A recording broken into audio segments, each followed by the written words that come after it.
আসসালামু আলাইকুম প্রিয় দর্শক, নীলফামারী স্পটলাইটের পর্দায় আপনাদেরকে স্বাগত জানাচ্ছি। আমি মোহাম্মদ রাজা ইসলাম। আমরা আজকে কথা বলবো নীলফামারী জেলার জলঢাকা থানার আহ, আমাদের সম্মানিত অফিসার ইনচার্জ স্যার জনাব নাজমুল আলম স্যারের সঙ্গে। আমরা স্যারের কাছে জানতে চাই, যেহেতু উনি নতুন আমাদের এই জলঢাকায় আসছে, জলঢাকাকে স্যার কিভাবে দেখতে চায় এবং স্যারের যে পরিকল্পনাগুলো সে বিষয়ে। স্যার, নীলফামারী স্পটলাইটে আপনাদেরকে স্বাগত। আচ্ছা, ধন্যবাদ। স্যার, যে প্রশ্নটি করতেছিলাম যে এই আপনি নতুন আমাদের জলঢাকা থানা আসলেন, হুম। তো এই জলঢাকা থানাকে নিয়ে আপনার পরিকল্পনাটা যদি একটু বলতেন স্যার। আচ্ছা, ধন্যবাদ। প্রথম যে এখানে সবচেয়ে গুরুত্বপূর্ণ এই মুহূর্তে ইস্যু সেটা হচ্ছে জাতীয় সংসদ নির্বাচন। আপনি জানেন যে ইতিমধ্যে তফসিল ঘোষণা করা হয়েছে। তো আমাদের প্রধান কাজ থাকবে, প্রধান কাজ এই মুহূর্তে সেটা হচ্ছে একটি অবাধ, সুষ্ঠু এবং নিরপেক্ষ নির্বাচনের আয়োজন করা।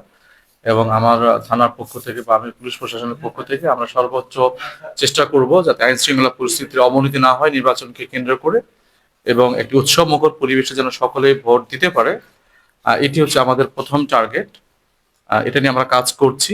পাশাপাশি হচ্ছে এখানে বিভিন্ন ধরনের অপরাধ যেগুলো হচ্ছে, এখানে চুরি বেড়ে গেছে, আপনারা জানেন, চুরি ঘটনা ঘটছে, মাদক জুয়া, তারপর হচ্ছে বাল্য বিয়ের ঘটনা, নারী নির্যাতনের যে বিষয়গুলো আছে, এগুলো নিয়ে আমরা কাজ করছি। ইনশাল্লাহ একটা সামাজিক মুভমেন্ট আমরা তৈরি করব, এবং আমরা আইন প্রয়োগের ক্ষেত্রে আরো আরো সচেষ্ট হওয়ার চেষ্টা করছি।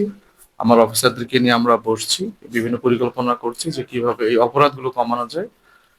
পাশাপাশি আমি প্রত্যেকটা এলাকা ভিজিট করব, এবং সেখানে স্থানীয় যে কমিউনিটি আছে তাদেরকে নিয়ে আমরা ইফটিজিং, বাল্য বিয়ে, তারপরে মাদক জুয়া এবং নারী নির্যাতনের যে ঘটনাগুলো আছে, এগুলো আমরা সামাজিকভাবে কিভাবে প্রতিরোধ করতে পারি, এগুলো লোকাল লোকজনকে নিয়ে, কমিউনিটি নিয়ে ইনশাল্লাহ আমরা এটা প্রতিরোধ করার চেষ্টা করব।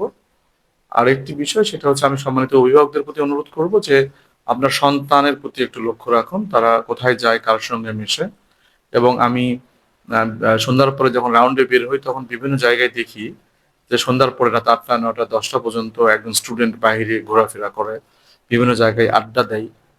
তো সেক্ষেত্রে আমি সম্মানিত অভিভাবকদের অনুরোধ করবো যে সন্তানের প্রতি একটু লক্ষ্য রাখুন। পারতপক্ষে তাদের হাতে দামি স্মার্টফোন দিবেন না এবং মোবাইল ফোন দিবেন না, পাশাপাশি তাদেরকে মোটরসাইকেল দিবেন না।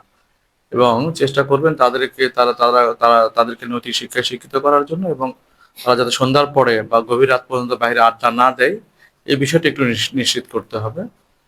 স্যার, আহ একটি বিষয় যোগ করতে চাচ্ছি স্যার, যে আমাদের বিশেষ করে যারা স্টুডেন্ট তারা কিন্তু স্মোকিং এর উপরে একটু ঝুঁকে পড়ছে।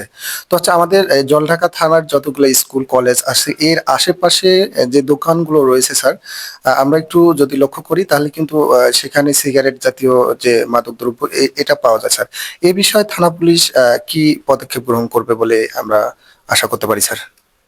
আচ্ছা, এটা অবশ্য আমার জানা ছিল না। এখন এটি হচ্ছে কি যে নৈতিক শিক্ষার অভাব। একটা বাচ্চা যখন স্মোক করছে, তো তাদের অভিভাবকদের, আমি সেটা প্রথমেই বললাম যে অভিভাবকদের সচেতনতা সবচেয়ে এখানে বেশি জরুরি। পাশাপাশি আমরা চেষ্টা করব এই ধরনের প্রতিষ্ঠানের আশেপাশে গিয়ে তাদেরকে এনকারেজ করার, তারা যেন স্টুডেন্টদের কাছে কোনো ধরনের সিগারেট বা এই ধরনের বিক্রি না করে। আমরা চেষ্টা করব তাদেরকে এই বিষয়ে ইয়ে করার। পাশাপাশি আপনি জানেন আমি একটা উদ্যোগ নিয়েছি, এটা আমি আগেও করেছিলাম, আমি বিভিন্ন স্কুল কলেজে ভিজিট করি রেগুলার, যেহেতু এখন পরীক্ষা চলছে। তারপরে আমি গতকাল এখানে যে দাখিল মাদ্রাসা আছে আমি সেখানে গিয়েছিলাম, বাচ্চাদের সঙ্গে আমি প্রায় 2 ঘন্টা কথা বলেছি। তো আমি এটা রেগুলার শুরু করব। স্কুল খুললে আমি প্রতিটা স্কুল, হাই স্কুল, মাদ্রাসা, কলেজে যাব, এখানে বাচ্চাদেরকে আমি মোটিভেট করি, তাদেরকে বিভিন্ন বিষয়ে আমি তাদের সাথে কথাবার্তা বলি। তো এটি খুবই ভালো, পজিটিভ একটা দিক। সেক্ষেত্রে আমি অবশ্যই এই ধূমপান বা মাদকের বিষয়ে আমি কিন্তু কথা বলে আসছি, এবং এটি আমার অব্যাহত থাকবে। এবং পাশাপাশি যে তথ্যটি দিলেন, আমরা বিভিন্ন শিক্ষা প্রতিষ্ঠানের আশেপাশে যেগুলো দোকান আছে যেখানে এ ধরনের সিগারেট বিক্রি হয়, আমরা সেখানে আমরা চেষ্টা করব তাদেরকে বোঝানোর, এবং যাতে তারা এই স্টুডেন্টদের কাছে এগুলো বিক্রি না করে। পাশাপাশি আমি অভিভাবকদের অনুরোধ করব যে সন্তানের প্রতি লক্ষ্য রাখুন, তাদের গতিবিধি লক্ষ্য রাখুন, তারা কার সঙ্গে মিশে কোথায় যায়, তারা স্কুলে ঠিকমতো যাচ্ছে কিনা, পড়াশোনা ঠিকমতো করছে কিনা, ফোনে কারোর সাথে অনৈতিক সম্পর্ক জড়িয়ে যাচ্ছে কিনা, এই বিষয়গুলো যেন তারা অবশ্যই অবশ্যই একটু খেয়াল রাখে। ধন্যবাদ। ধন্যবাদ স্যারকে ওনার মূল্যবান সময় দেওয়ার জন্য। দর্শক, আজকে বিদায় নিচ্ছি, তবে বিদায় নিচ্ছি না, দেখা হবে আগামীতে অন্য কোনো থানায় অন্য কোনো অফিসার ইনচার্জের সঙ্গে।